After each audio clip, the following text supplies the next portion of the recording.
ทุกคนหู้หรือบอเมื่อคืนที่ผ่านมามีนางสงกรานต์น้อยขึ้นไปแสดงอยู่เทิงเวทีของเสียงวีหกกราบทักทายสบายดี FC ทุกท่าน FC ทุกคนเนาะมาพบมาพ่อกับค่อยเจเบาลาวในคลิปนี้ค่อนข้างว่ามาซ่าเกินไปหรือบอท่านผู้ชมหลายคงกับคนจะคองคอยเบิ่งข่าวสารข้อมูลข่าวสารของบรรดา FC แฟนคลับของบรรดาศิลปินของตนเองอยู่เนาะสำหรับเจเบาลาวกับติดภารกิจคือทุกคนหู้แหละมือนี่เป็นมือแรกของบุญปีใหม่ลาวท่านผู้ชมทำรับท่านผู้ชมอยู่ทั้งบ้านโดยเฉพาะพี่น้องอยู่ทั้งฝั่งไทยก็เป็นมือที่สองเป็นที่เรียบร้อยแล้วนะท่านผู้ชมเนาะอยู่ทั้งฝากฟังของฟังลาวนี่เขาก็ละเล่นมือนี่เป็นต้นไปฮดน้ำเนาะแต่ถ้าหากว่าเป็นทั้งหลงพระบางเขาก็ลิ้นเต็มมือว่านมือก่อนนี่เป็นต้นไปแต่ว่าอยู่ทั้งนครหลวงเวียงจันทน์นี่เขาจะลิ้นอยู่แถวในเมืองอยู่แถวนอกเมืองคือบ้านซุมเฮาเจ้าค่อยนี่ก็มิดเงียบถ้าหากว่าเฮาอยากฟดอยากฟื้นเฮาก็ต้องเข้าไปในเมืองซึ่งห่างจากม่องที่ค่อยพักนี่ก็ประมาณ25 กิโลเมตรทางผู้ชมเนาะอยู่เฮือนอ้อมข้างนี่บ่มีเพราะว่าเขากินกันตั้งแต่มื้อวานมื้อก่อนนี่แหละเขาพากันมากินอยู่นี่มาซุมมาแซวเนาะแต่ว่าสำหรับมื้อนี้ทุกคงเขตอยู่ในเขตนี้เขาจะมุ่งหน้าเข้าไปในใจกลางตัวเมืองซึ่งห่างจากนี่ไป30 กว่ากิโลเนาะ30 กว่ากิโลเพราะฉะนั้นแล้วค่อยจึงมื้อเช้านี้ค่อยก็แล่นไปตลาดตะลีแล้วก็แล้วตอนนี้ค่อยก็กลับมาเนาะมันก็บ่มีหยังเกิดขึ้นอยู่ทั้งแถวนี้ก็บ่มีหดน้ำหดในแต่ละคนนี่คันบ่อยู่บ่ดักซุ่มนอนอยู่เฮือนก็แม่นพากันเข้าไปในเมืองพุ่นท่านผู้ชมมันก็เลยเฮ็ดให้แถวนี้มิดเงียบเนาะเอาบัดนี้กลับคืนมาสู่หัวข้อหลักของพวกเฮาเป็นอย่างจึงว่าจังซั่นวงเสียงวีหกนี่บ่ธรรมดาท่านผู้ชมเอ้ยคือนำตามเหตุการณ์ได้นำตามเทรนด์นำตามสิ่งที่มันเป็นกระแสสิ่งที่มันโด่งมันดังคือบางวงนี่ท่านผู้ชมครูสคริปต์ครูเพลงบางวงครูผู้ออกแบบบางวงนี่อุ้ยช่วงนี้ช่วงสงกรานต์กะบ่เฮ็ดบ่ปรับเปลี่ยนสคริปต์การแสดงก็ให้บ่ให้มันตรงกับสงกรานต์บ่ให้มันตรงกับบุญประเพณีแน่คือสคริปต์แนวใดก็ว่าเฮ็ดแนวนั้นไปมันก็เลยเฮ็ดให้เอื่อยเหนื่อยเฮ็ดให้บรรดา FC แฟนคลับที่เข้ามาชมด้านหน้าเวทีนั้นมันบ่สนุกสนานมันบ่อินไปกับเหตุการณ์นั่นน่ะเนาะซึ่งแตกต่างจากเสียงวีหกของพวกเฮาก็คือว่าสุดยอดหลายเนาะเมื่อคืนนี้น้องอายก็เป็นส่วนหนึ่งที่สร้างกระแสฮือฮาเนาะได้แต่งสุดเป็นนางสังขารหรือว่านางสงกรานต์เนี่ยท่านผู้ชมแต่งสุดเป็นนางสงกรานต์น้อยขึ้นไปไล่ลำห้องเพลงมอบความสุขให้บรรดา FC แฟนคลับท่านผู้ชมค่อยกระเสือว่าช่วงคอนเสิร์ตคนก็คงจะสนุกสนานกันเนาะฮดน้ำฮดในกันคืออยู่ทั้ง ฝั่งลาวนี่นะหมอลำนี่จะมีอยู่แต่ทางภาคใต้ภาคเหนือนี่จะบ่ค่อยมีแต่ว่าทางภาคเหนือนี่เขาก็ลิ้นกันได้นกกระยางว่าฮอดมือฮดน้ำมาเนาะคือมือนี่จะลิ้นก็ฮอด9 โมงแรงพุ่นแหละอยู่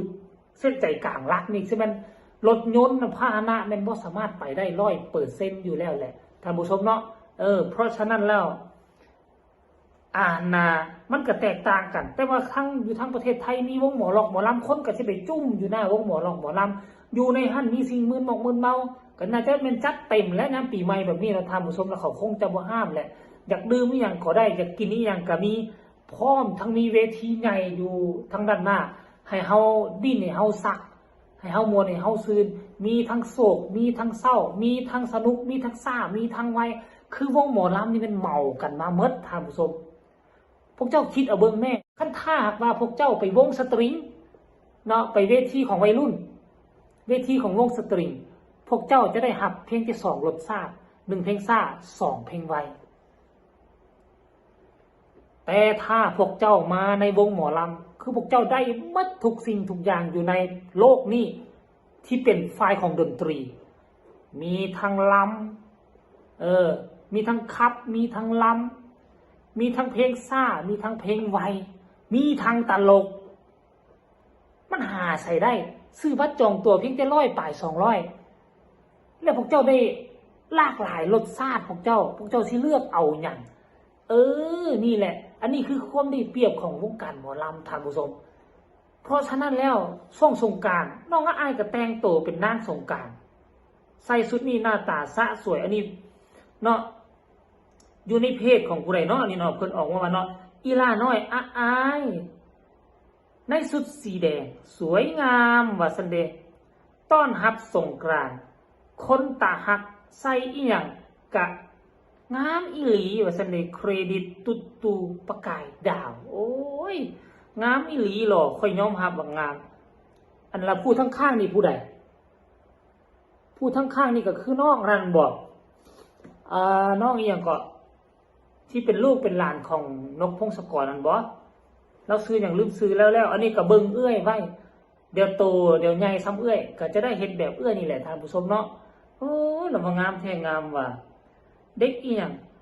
มีคุณภาพท่านผู้ชมอันนี้แหละค่อยก็ว่าคันว่าผู้ใดได้ฝึกฝนหล่อมาตั้งแต่น้อยนี่นะพอแต่ขึ้นต้นสาวในนึงเขาจะฮู้จักปรับเปลี่ยนตามเทรนด์ฮู้จักแต่งตัวให้มันทันยุคทันสมัยการที่วงหมอลำนี่นะถ้าวงใดที่เป็นวงเตาล้านปีมีแต่ผู้เฒ่าบริหารก็จะเฮ็ดแต่โมดเก่าโมดหลังแล้วใดก็อ้างว่าเพื่อเป็นการรักษารักษารูปแบบเก่าๆเอาไว้แต่เจ้าบ่ยอมเปลี่ยนบ่ยอมเอาเด็กรุ่นใหม่มาอยู่มันก็นำบ่ตามเทรนด์ของเขานำบ่ตามกระแสและเฮ็ดให้วงจากดังก็กลายเป็นยุบลงแต่กับตรงกันข้ามคือวงนกพงศกรประมาณ 95% เนาะ 99% เป็นคนวัยรุ่นเป็นคนยุคใหม่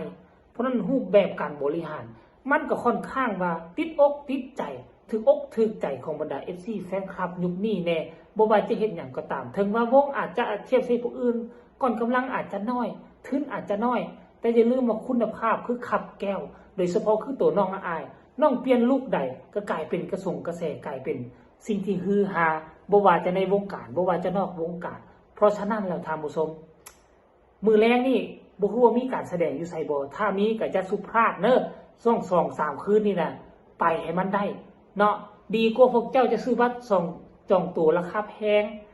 ไปเบิ่งสตรีมพวกเจ้าบ่ได้หลายรสชาติคือหมอลำเสื้อค่อยโลดเอาเนาะคลิปนี้ก็เอาการเคลื่อนไหวของน้องอายเอามาฝากเอามาต้อนที่คำเคลื่อนที่ผ่านมาไผมีคำตำหนิติชมคำคิดคำเห็นแนวใดก็พากันส่งข่าวมาใต้คอมเมนต์ได้เนาะปีใหม่แล้วคำพูดคำจาใดบ่ถึกบ่ต้องไปแต่ต้องผู้ใดก็ต้องขอโทษขออภัยหวังว่าทุกคนจะอภัยให้กันเนาะทางผู้ชมเนาะฝากทุกคนกดไลค์กดแชร์กดติดตามให้แน่เพื่อจะบ่พลาดในคลิปต่อไป